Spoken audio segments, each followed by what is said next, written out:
En esta ocasión volvemos a nuestro especial dedicado a las producciones televisivas que fueron adaptaciones de clásicos de la literatura universal. Ya conocimos a Alejandro Dumas y los melodramas caseros inspirados en su novela El Conde de Montecristo.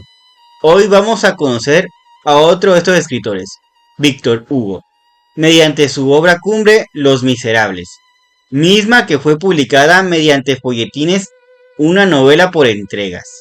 Si no conocen esta obra, aquí les platicaré sobre su argumento. Que fuera separado por volúmenes, conocerán de qué trata cada uno de estos. Después de lo mismo conocerán todas las producciones televisivas que fueron inspiradas en ella. Para llegar a la televisión se le cambiaría el título por el de Cumbres Borrascosas, en la mayoría de sus representaciones. Basta decir que no todos estos melodramas caseros fueron elaborados en nuestro país, sino que muchos también se produjeron en otros países. Aquí conocerán cada una de estas versiones. Finalmente conocerán Encadenados, misma que hasta la fecha será la última adaptación de este clásico escrito en el siglo XIX. Acompáñenme en este recorrido.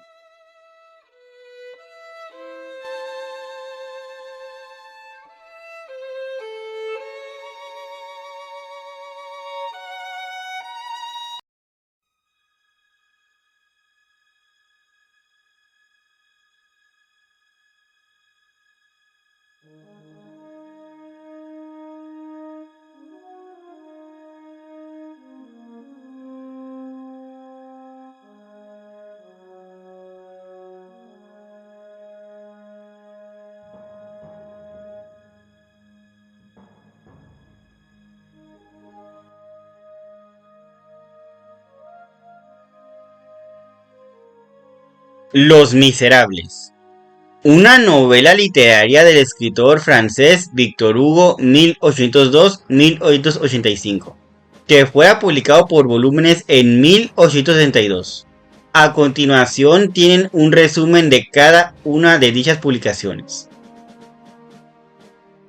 Volumen 1. Fantine. La historia comienza en 1815.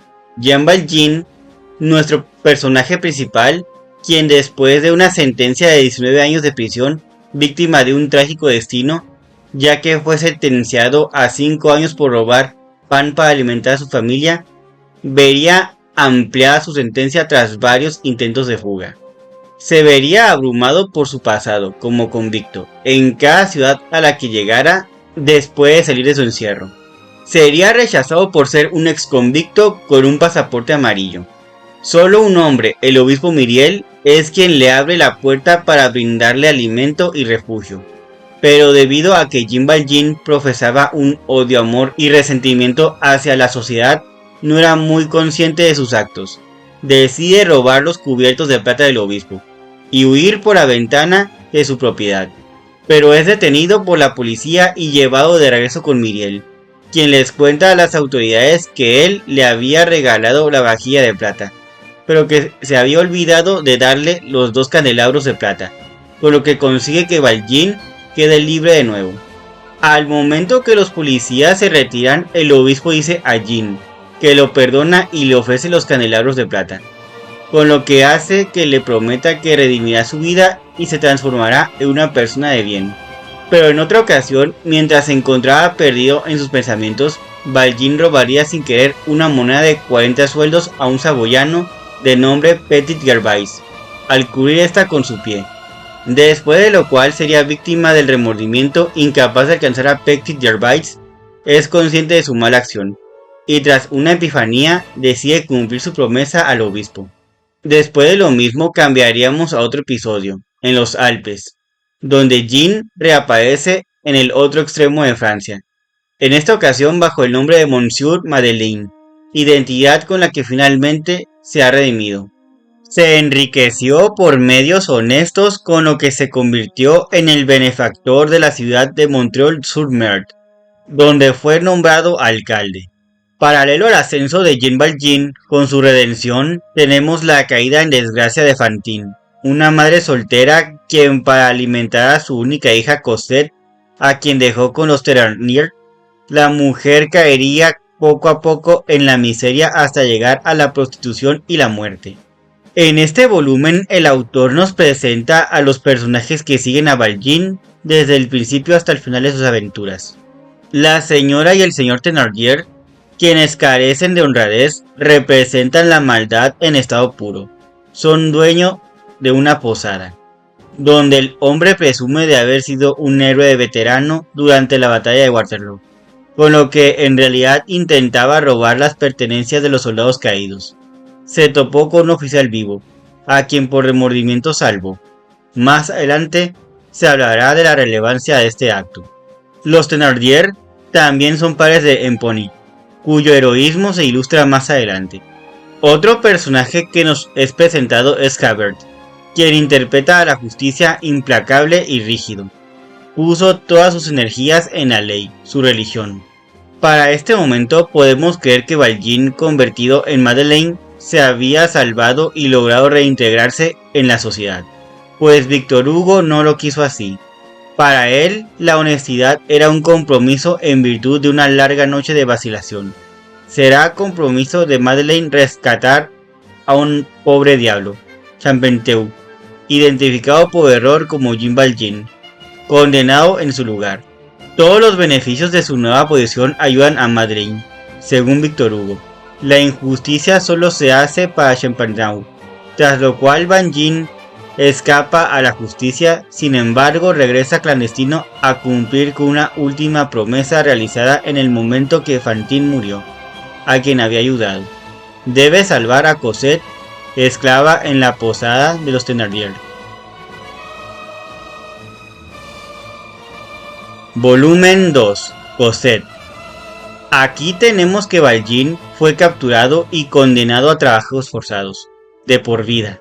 Al encontrarse encarcelado en el puerto militar de Toulon, rescata a un marinero atrapado en el aparejo de la nave, a raíz de lo cual los espectadores piden su liberación, pero Jean finge su muerte al dejarse caer al mar, con lo que las autoridades lo dan por muerto. Viaja hasta la posada de los Thénardier en busca de Cosette. Al descubrir cómo trataban a la hija de la difunta Fantine, decide llevársela y adoptarla como su hija. Viven en los barrios parisinos más pobres hasta que son aceptados en un convento, a donde llegan mientras huían una vez más de Harbert. Volumen 3. Marius. Aquí se nos presenta a Gavroche, un muchacho ejemplar, quien a pesar de haber padecido hambre y pobreza es alguien gentil, generoso y con ideas revolucionarias. También es un hijo abandonado de los Thénardier. Así como tenemos a los Gillenormand, un señor de 90 años cuya hija se casó con un coronel que es dado por muerto en la batalla de Waterloo, quien ha dejado a su mujer y a su hijo Marius, un joven con una visión distinta a la de su abuelo, que quiere pertenecer a grupos revolucionarios.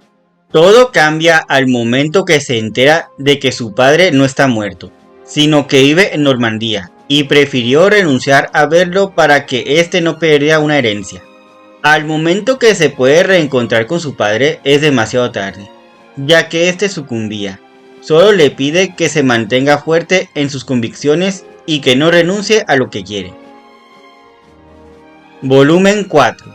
El idilio de la calle Plumet y la epopeya de la calle Saint-Denis. Para este momento, Jean Valjean decide marcharse del convento para no privar a Cosette, quien ahora es una señorita, de las libertades del mundo exterior, por lo que deciden alquilar una pequeña casa. Un día, Marius vería a Cosette y quedaría enamorado de ella. Al momento que el joven decide hablar con su abuelo del tema, este se burla de él y le aconseja que la considere su amante, no su futura mujer. Volumen 5. Jean Valjean. En este último capítulo es junio de 1832 y el pueblo se revela en lo que sería la Revolución Francesa. La novela sitúa el levantamiento en ocasión del entierro del general Jean-Maximilien Lamarque. Mientras tanto, Valjean rescata a Marius, quien se encontraba malherido, lo lleva a casa de su abuelo. Le perdona la vida a Harbert, quien le confiesa que lo ha perseguido casi toda su vida y que no fue sincero al momento que lo prometió. Por otro lado, Marius no quiere que Valjean siga con sus visitas a Cosette, pues este ya le había dicho que no era su verdadero padre. Deciden que las visitas serán cada vez más esporádicas con tal de que, con el tiempo, deje de verla. La historia acaba un día en el que Cosette y Marius visitan a Valjean y lo encuentran en su lecho de muerte. Estos se disculparían con el moribundo. Él los abraza considerándolos sus hijos y muere abrazado a ellos. Telenovelas inspiradas en Los Miserables. A continuación tienen un listado de todas las telenovelas que se han inspirado en esta obra de Víctor Hugo. La primera adaptación corrió por parte de Emily Bronte en los años 60. La adaptarían a las telenovelas fielmente, sin cambiar las situaciones ni nombres de su primer melodrama casero.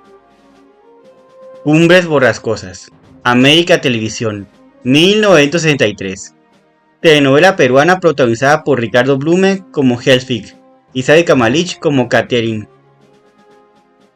Cumbres Borrascosas, Telesistema Mexicano, 1964. Telenovela mexicana producida por Ernesto Alonso y protagonizada por Lorena Velázquez y Manuel López Ochoa, como Katy y Helfig respectivamente. En estos momentos hacemos un punto y aparte para mencionar lo que el maestro Alfredo Gudini diría en su Indiscreciones de la TV, Piedras y Coronas. Manuel López Ochoa como el gitano pordiosero que logra una gran fortuna para ponerla a los pies de la amada Lorena Velázquez. La pareja gustó muy en las características físicas de tan atormentados personajes. Cumbres Borrascosas allá por los años 60, sin faltar las apariciones en la montaña y la Amanda convertida en fantasma, dispuesta a enloquecer al morenazo. O Morro dos Ventos Huyantes, TV Excelsior 1967. Telenovela brasileña protagonizada por Altair Lima e Irina Greco. Los Miserables, Canal 13, 1972. Primer melodrama casero creado por esta televisora, protagonizada por Sergio de Bustamante como Jean Valjean, Edith González como una pequeña Cosette y Diana Bracho como Cosette en su edad adulta. El resultado no dejó mal parado al canal. Cumbres Borrascosas, Venevisión, 1976-1977. Telenovela venezolana protagonizada por José Bardina y Elus Peraza. Cumbres Borrascosas, Grupo Televisa, 1979. Segunda versión mexicana producida por Ernesto Alonso y protagonizada por Alma Muriel y Gonzalo Vega. Cumbres Borrascosas, 1981. Telenovela cubana adaptada por Maite Vera. Cumbres Borrascosas, Producciones Punch, 1984. Telenovela colombiana protagonizada por Mauricio Figueroa y Gloria Zapata. Encadenados, Grupo Televisa, 1988-1989. Tercera versión mexicana con adaptación de Maísa Garrido, una vez más producida por Ernesto Alonso y protagonizada por Christian Bach y Humberto Zurita. Y en argumento, esta ya no siguió la historia original, aquí lo tienen. El millonario ranchero Alejandro Valdecasas queda viudo, con dos niños, Eduardo y Catalina. El primero es incontrolable y se rebela.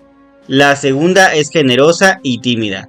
Don Alejandro conoce a Germán, un pequeño niño que le ha informado del robo de su billetera y él la recupera. Admirado por su valor y honestidad, lo llevaría a vivir a su casa. Él se hace gran amigo de Catalina, pero con Eduardo se vuelven rivales inmediatamente. Pasan los años y don Alejandro muere. Germán y Catalina se han enamorado, pero el celoso de Eduardo continúa odiándolo.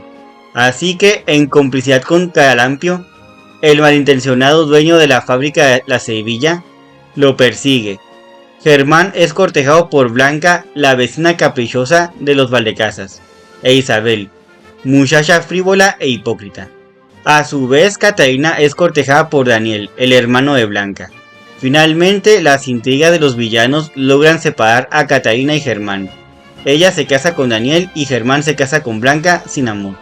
Pero por azares del destino, Germán se convierte en el dueño de la ceiba y descubre que no es huérfano, como siempre creyó, sino que su madre está viva y es Alina, una mujer noble y decidida, miembro de una tribu gitana. Ambos se reconcilian, y Alina le da todo su apoyo para que pueda sortear las maldades de los villanos y ser feliz junto a Catalina, la única mujer que ha amado. Sobre el éxito de esta producción, podemos hacer mención de lo que el maestro Alfredo Gudini diría en su El Castillo de las Estrellas, la telenovela en todos los canales y en todos los países. A finales de los 80, esta misma historia la desfiguraron con el título de Encadenados. Lógico el aburrimiento.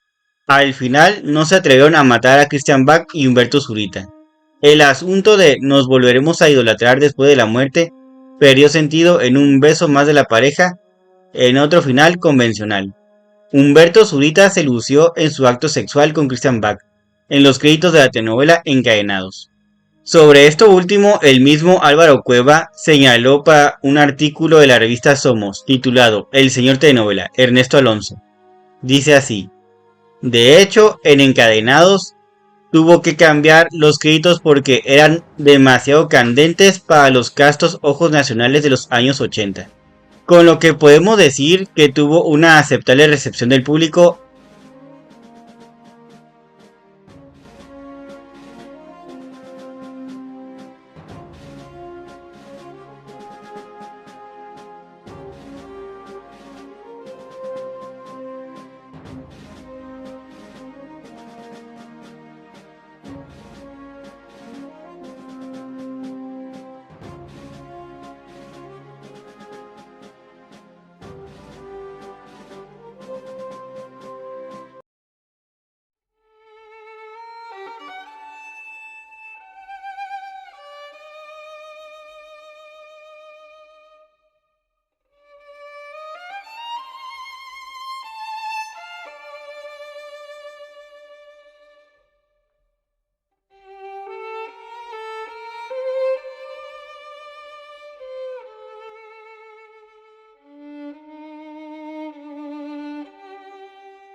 En conclusión, en su obra literaria, Víctor Hugo lograría alcanzar el suspenso de sus lectores de manera magistral, ya que por momentos puede darnos a entender que nuestros protagonistas sean descubiertos, para después hacernos ver que no fue así.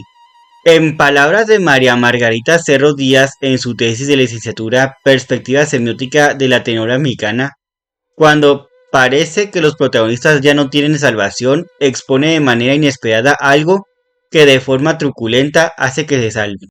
Con la llegada de los nuevos medios de comunicación, no es de extrañar que a muchos productores les llamaba la atención este relato y lo quisieran producir para cine, radio y televisión, en varios países. En el caso de México, como ya lo mencionamos, tuvimos 4 versiones, 3 bajo el mismo título y con la misma adaptación, y una que podemos decir fuera la más fiel al escrito de Víctor Hugo. Y es que esta historia cuenta con muchas características que tiene la telenovela, por lo que sin duda podemos pensar que más adelante puede haber otra adaptación para la pantalla chica.